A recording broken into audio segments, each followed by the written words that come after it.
Good morning, and thank you for joining me on the Path to Liberty. It's Wednesday, December 29th, 2021. It's actually my last episode for the year because I'm taking off having some family visit this weekend, so I won't be here for New Year's Eve, but I will be back next week. But anyways, if you've been following our work here at the TAC for any amount of time, you're possibly familiar with a great quote from Samuel Adams, the father of the American Revolution.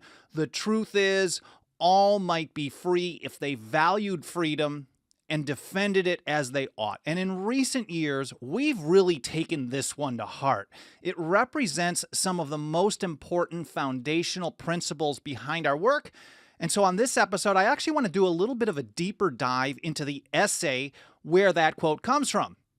It's literally packed to the gills with inspiration, wisdom, and advice on taking a stand for liberty against the largest government and the largest empire on earth, which was what they were facing at the time and what we're once again facing today. But first of all, before getting to that, my name is Michael Bolden. We broadcast live every Monday, Wednesday, and Friday at 9:30 a.m. Pacific time from here in my home office and studio in downtown Los Angeles for the 10th Amendment Center.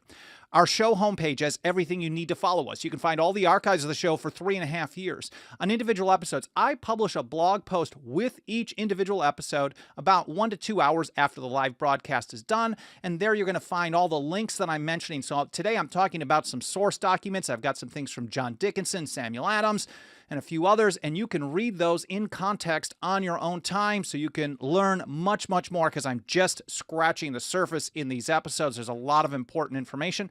On that show homepage, you can also find all the platforms we're on. Of course, we live stream on the mainstream, more kind of controlled platforms, the Facebooks and YouTubes and Twitters and Twitch and things like that. But we also live stream at the decentralized, censorship-resistant Odyssey.com. It's a very important video platform, in my opinion. We also archive our videos wherever we can, from Rumble and Gab TV and Minds and BitChute and BitTube and Brighteon, wherever we can do that. Sovereign.media, SOVREN.media. It's Ben Swan's great new platform. And we have the audio-only podcast edition, Apple Podcasts, Podbean, Spotify, iHeartRadio, and everywhere possible. If we're missing from someplace you want to see us, please do let me know in the comments or send an email to team@10thamendmentcenter.com. And one last thing, on that show homepage, there's nothing that helps us get the job done every single day to reach and teach more people about the Constitution and liberty than the financial faith of our members. You can find a link to join us for as little as $2 a month.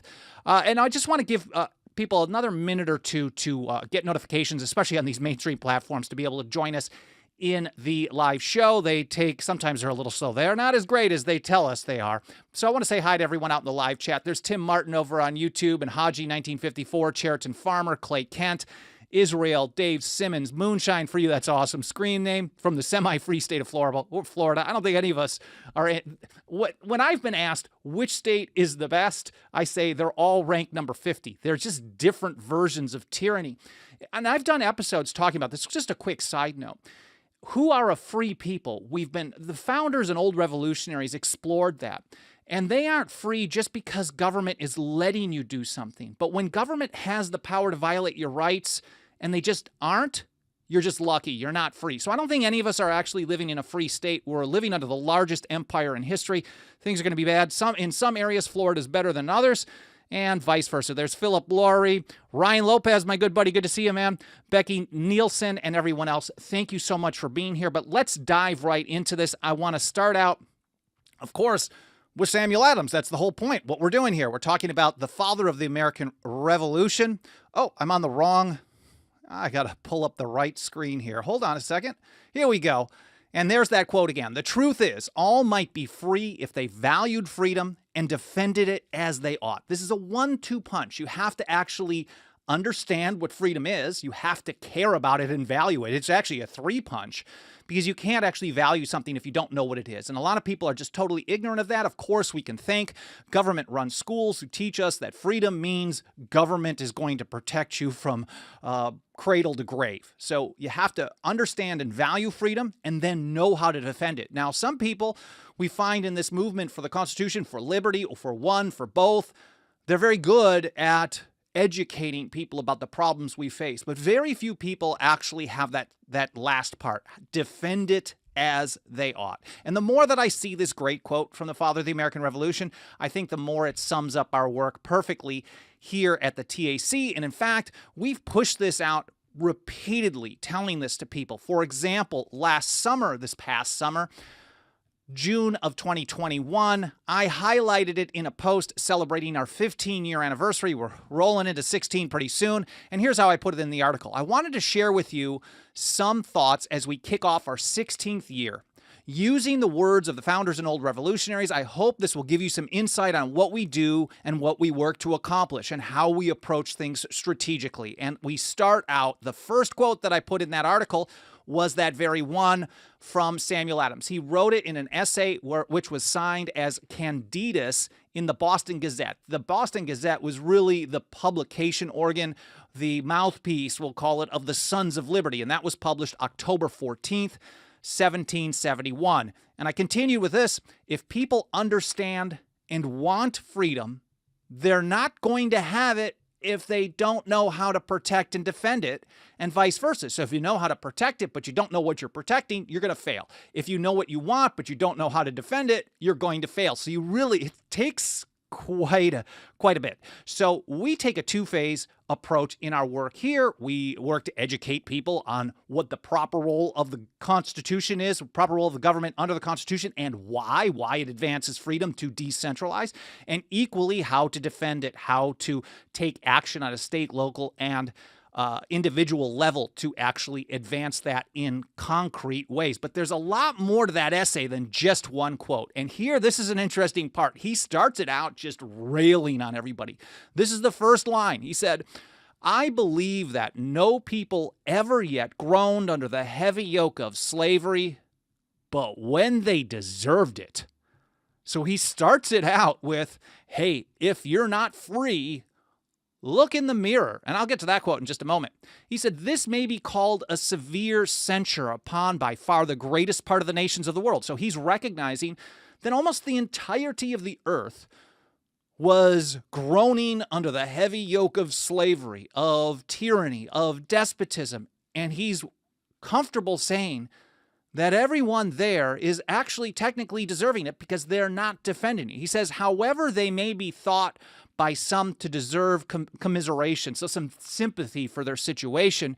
He said, this censure is just. And this whole look in the mirror reminded me when I was reading through this once again.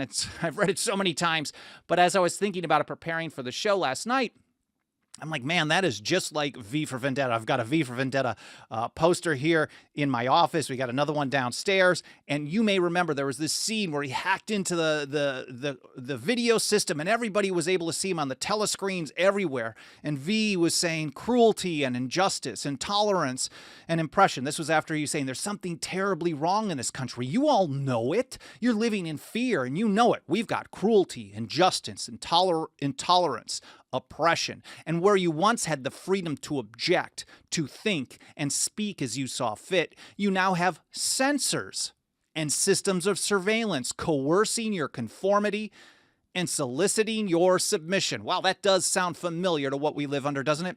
He said, how does this happen? Who's to blame? Well, certainly there are those who are more responsible than others, and they will be held accountable.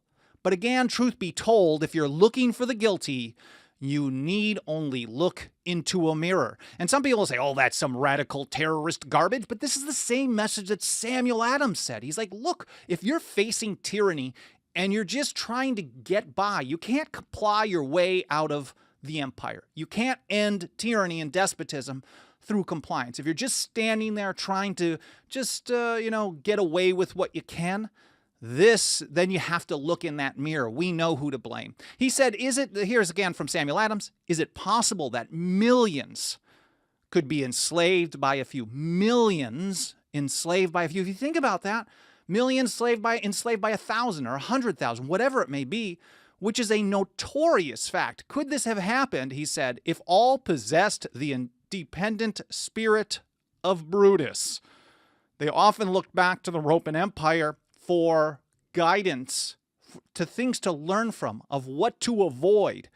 And he said, who to this his immortal honor expelled the proud tyrant of Rome and his royal and rebellious race? He said, if therefore a people will not be free, if they have not virtue enough, and he thought that a free people would have to be a moral and virtuous people. Samuel Adams really focused heavily on morality when he was talking about things like this. He said, if they have not virtue enough to maintain their liberty against a presumptuous invader, they deserve no pity and are to be treated with contempt and ignominy. I guess I have only gotten that one through reading, so I'm doing my best on that. So he went on to a brief history lesson from there, talking about how Caesar took total power in Rome, and it was with the consent of the people. They consented to their own ruin. He said the people were finally prevailed upon to consent to their own ruin. This is basically a compliance is violence. Silence is violence. And it's very similar to what John Dickinson had to say here in his very, very important, totally unknown pamphlet or broadside urging resistance and a refusal to comply with the Stamp Act in November of 1765. This is the same kind of message from the penman of the American Revolution. Dickinson put it this way: if you comply with the act by using stamped paper, so they're demanding that you're doing something that we're saying that they're not authorized to demand in the first place. And some people were making the claim, well, we just got to do what we can. We got to still live our lives, so we're going to have to comply with their rules because we can't risk going to prison or getting fines or whatever. And then we will demand that they repeal this act. But he's saying, look, if you comply by using these stamped papers, you rivet perpetual chains upon your unhappy country. You unnecessarily, wrote Dickinson, voluntarily establish the detestable precedent. So that was the issue for Dickinson, for Samuel Adams, for Thomas Paine, and for many of the other old revolutionaries and from the founding generation. Soon as you give them the precedent to do one thing, there's no reason for them to stop. Government won't stop implementing a law or a regulation or a rule or an order or anything if everyone's complying with it. They will only back down when it's in their best interest. You unnecessarily, he wrote, you voluntarily establish the detestable precedent which those who have forged your fetters ardently wish for, to varnish the future exercise of this new claimed authority. So compliance is violence. And again, here's Samuel Adams saying, thus they voluntarily surrendered their own liberty and exchanged a free constitution for a tyranny. This is the same type of message over and over and over. He says that our enemies, those who actually oppose you, they want you to be as quiet as possible. They want you to be compliant as possible. They want you to shut your mouth. They want to make fun of you. They're going to do all these things. We've all had this happen, I'm sure. Talking about anything based on decentralization, liberty, getting government out of the way of any particular issue. It could be for a healthcare issue, which most of us are seeing a lot of today, or it could be on a regulation on a plant or on the right to keep and bear arms or anything in between. Just merely suggesting a reduction in the amount of military spending. You hear these crazy right-wingers telling you, oh, you're gutting the military, even though you're still... almost every time, year in and year out, when there's an NDAA, and this year was the largest one in history, following up the largest one in history. Whenever they sign these National Defense Authorization Acts, someone's trying to propose some kind of cut, and they talk about how so-and-so wants to gut the military and make us all scared and worried that we're going to get invaded. But those cuts that they're talking about is just a reduction in the amount of increase. So instead of just a 10% increase, they're talking about maybe an 8% increase. And they're shrieking about how dangerous these types of things. So our enemies want us to be afraid. They want us to be lazy. They want us to sit around and just take it. And that's how Samuel Adams put it. He said, our enemies would fain have us lie down on the bed of sloth and security and persuade ourselves that there is no danger. They are daily administering the opiate with multiplied arts and delusions, and I am sorry to observe that the gilded pill is so alluring to some who call themselves the Friends of Liberty. Ever see a libertarian organization support mandates or control by the government? Well, I certainly do pretty regularly, and I see this on the right. I see this on the left. I see this from liberty folks. I see this on people who claim to have one issue. Sometimes you find people on the left who are very good on things like surveillance, but then when their team is in charge, they're terrible on it, and vice versa. The right to keep and bear arms on the right, they're maybe better on it. They sound great. They talk tough, but when their team is in charge, they have no problem being bad. And these people cannot be trusted in any situation. Here's Samuel Adams again. Silence is violence. This is the original version of that. He said, if we are voluntarily silent, as the conspirators would have us to be, it will be considered an approbation of the change. So we're basically saying, if you don't even speak out, you're basically approving of what they're doing to all of us. And it's not just you and me, it's to everyone. It's to future generations. It's to millions yet unborn. And that's how he'll close it out in a little bit. He said, now this is actually pretty familiar, and I think it's actually pretty applicable to how we see things play out today. Instead of the British Empire and the colonies, we can think Washington, D.C. and the states. But listen to this. It's a long paragraph, but I think it's an important one.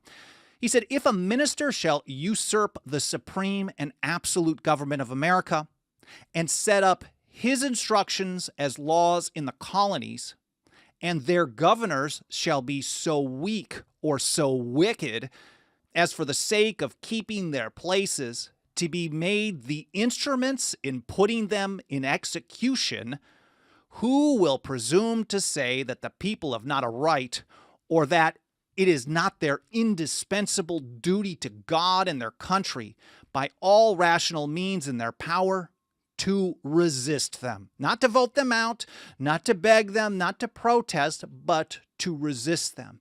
And it's a very similar situation we see today. I mean, you see someone in Washington having their own orders, and then governors in the colonies, or governors in the states, we'll call them today.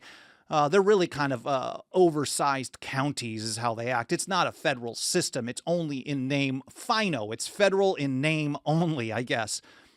But a lot of times they don't care. Or, well, a lot of times the people are the problem. They demand that these governors do all kinds of bad stuff. But in some places where they are demanding otherwise, the governors just are awful. And they're willing to do this because this keeps them their place in power. And that means there isn't enough opposition to them.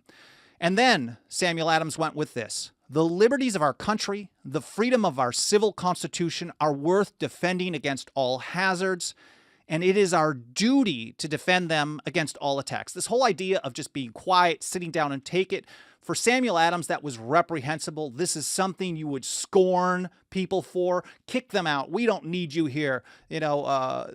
Forget that ye were ever our countrymen, may be the famous quote that we generally attribute to Samuel Adams as well. But he's saying it is a moral duty to stand up for what's right. And if you do nothing, that doesn't mean everybody has to make everything a hill to die on. Not everything is a total red line in the sand, but something has to be done. We can't just be totally compliant and totally silent, because it is our imperative as human beings to stand up for freedom. According to the father of the American Revolution, I'll go with him, James Madison had a very similar approach looking at this idea. Now, this whole concept of duty, this wasn't just brand new. I mean, Samuel Adams wasn't the only one who looked at it like this. Many of the founders and old revolutionaries also saw opposing evil as being a moral imperative, a duty. James Madison, here in some decades later, in 1798, in his Virginia resolutions of 1798, in opposition, calling for interposition of the states against the hated Alien and Sedition Acts of the Adams administration. Adams, who at the time when Samuel Adams was writing in 1771 in the Boston Gazette, John Adams was one of the best of the best. He was really one of the good guys. The Atlas of Independence. He was actually complaining that people like John Dickinson and others were slowing things down. Dickinson he was concerned that they weren't ready for what was going to come. Thomas Paine in December of 1776 even pointed out in the American Crisis, maybe we rushed into this, but now here we are. We got to keep pushing on. And Adams was pushing so strong against the empire. And then once you get in power, this is a reminder that power corrupts even the best. It corrupts everybody, and power always seeks to expand. But anyways, that's a side. It's a total side note. James Madison here, 1798, is saying that it is the duty of the people of the state. So when he's talking about the states opposing the central power, he's talking about the people of each state and the state governments in combination. He said the states have the right and are in duty bound to interpose for arresting the progress of the evil when the government exercises powers not delegated to it. That's what he was referencing. And he considered that an evil.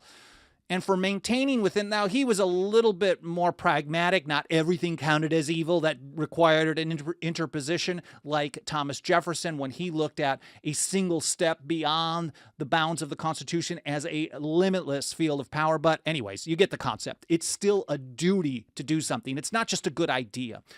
He said, they are in duty bound to interpose for arresting the progress of the evil and for maintaining within their respective limits the authorities, rights, and liberties appertaining to them. So it's up to the people to defend their own liberty. If you rely on a government, especially a government that constantly violates liberty, to protect your liberty, it's just stupid. It is bad. It is wrong. You're shirking your own duty, your moral responsibility, according to the founders. Here's John Dickinson again.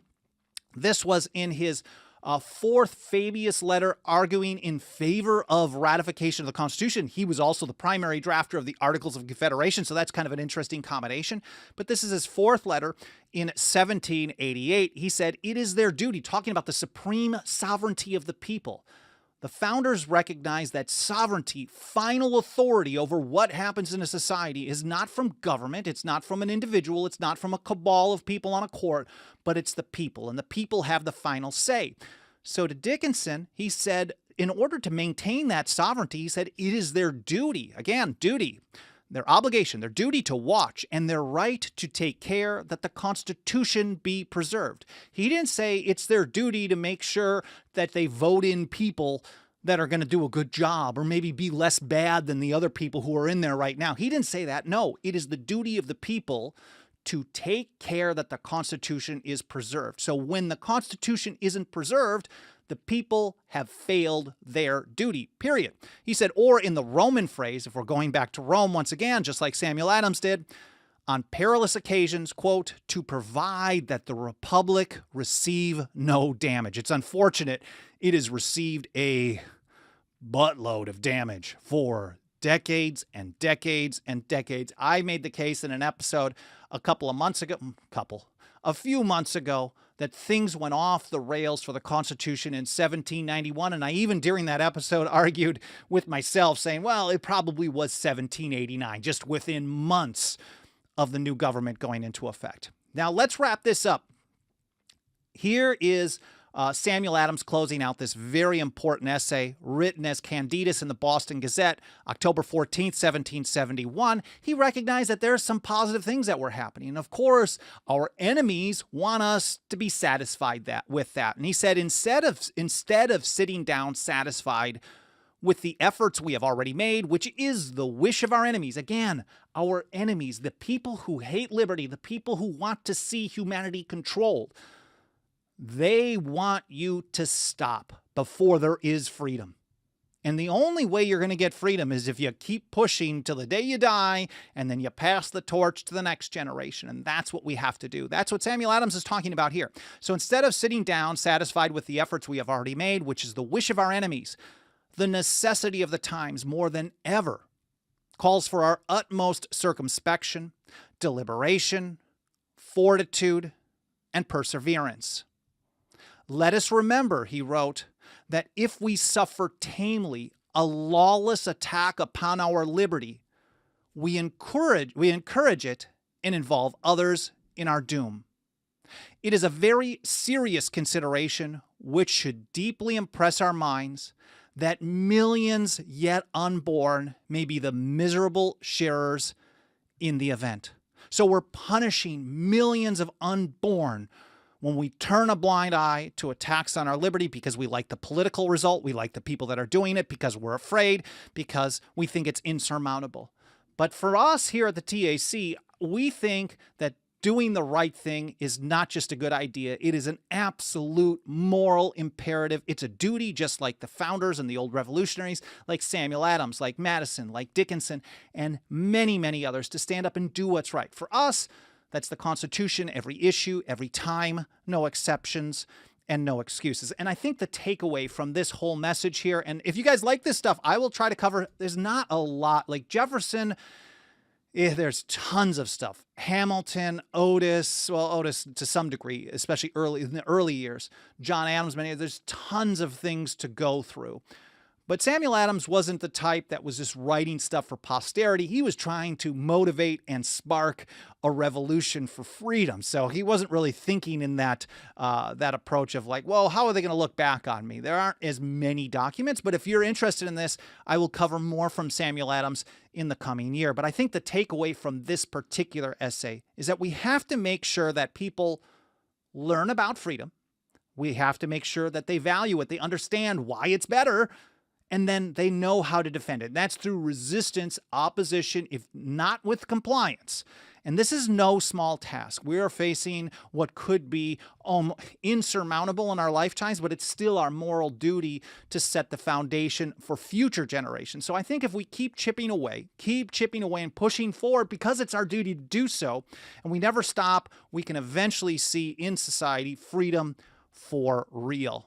Well, I hope you guys found this interesting. I hope this was educational. Of course, I'm going to look in the live chat here in just a moment, see if I can answer some questions, but please consider a membership as we close out the year for as little as $2 a month. It really helps us roll up our sleeves every single day and take a stand for the Constitution and liberty against all odds.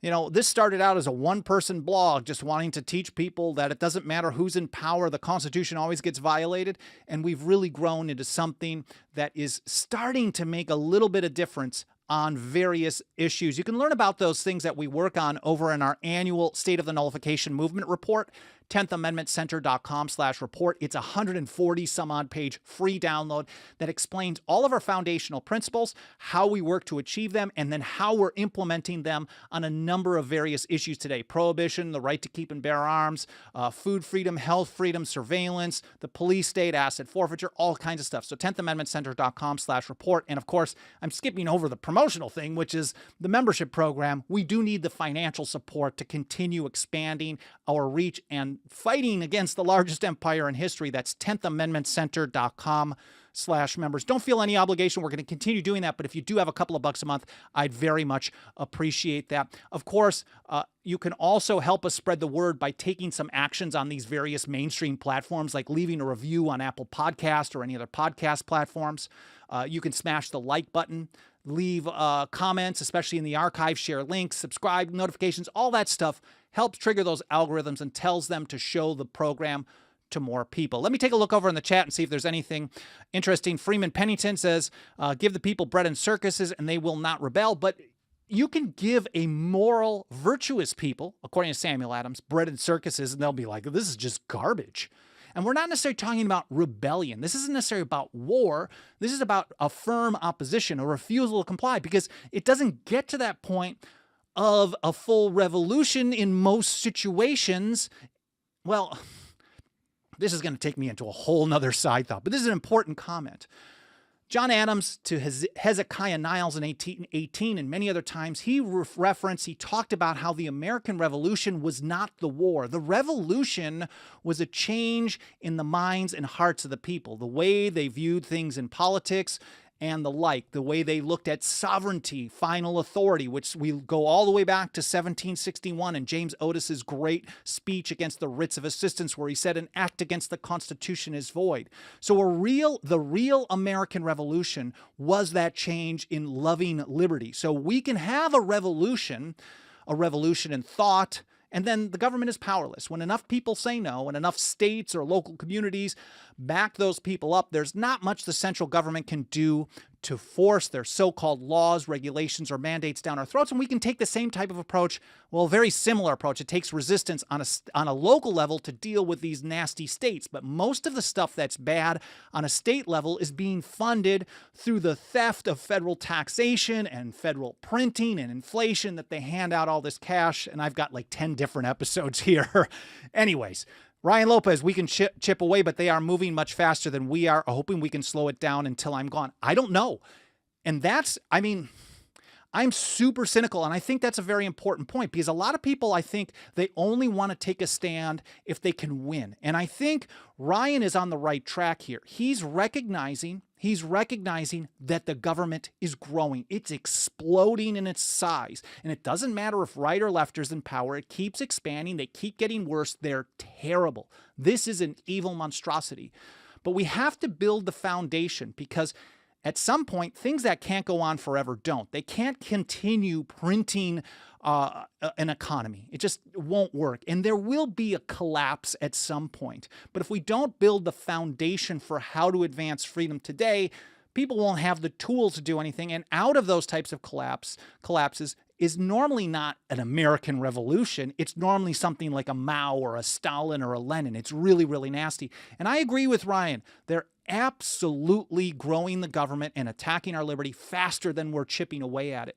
But we're chipping away at it so people can learn. I mean, 10 years ago, there wouldn't have been anyone writing legislation to ban a state from helping enforce a federal health mandate. But now, especially without us reaching out to them to do it, now this type of stuff happens organically on its own. And we're seeing this more and more. So people are learning that the way to defeat Washington, D.C. is on a state, local, and individual level. It isn't as fast as what I'd like it to see, but we're seeing some positive things happening amongst all the horrible stuff. So thanks for making that comment, Ryan. I really appreciate it. Francis Kaur said, how long do we sit by and wait for authorities to right the wrongs? No, you don't wait for authorities. The amount of time you wait for authorities to fix the problems created by authorities is this number of seconds, 0. You don't go to government to fix problems created by government. If they happen to do it, you're lucky. We can be grateful for that, but we have to establish a pattern of resistance. I did an episode. I should have had it ready to link here. Maybe I'll come up with it for the show notes over at 10thamendmentcenter.com/path-to-liberty. But the founders, old revolutionaries, whether it's Mercy Otis Warren or Samuel Adams or James Otis or James Iredell, one of the first Supreme Court justices, said, resist first. That's our first response. Our first response should be to oppose it, to refuse to comply. When they're doing stuff they're not supposed to do, you can't comply your way out of it. That's so essential. Taking a look. Alicia over on LinkedIn. I appreciate you being here. We just started live streaming on LinkedIn as well, another mainstream platform, but thank you so much.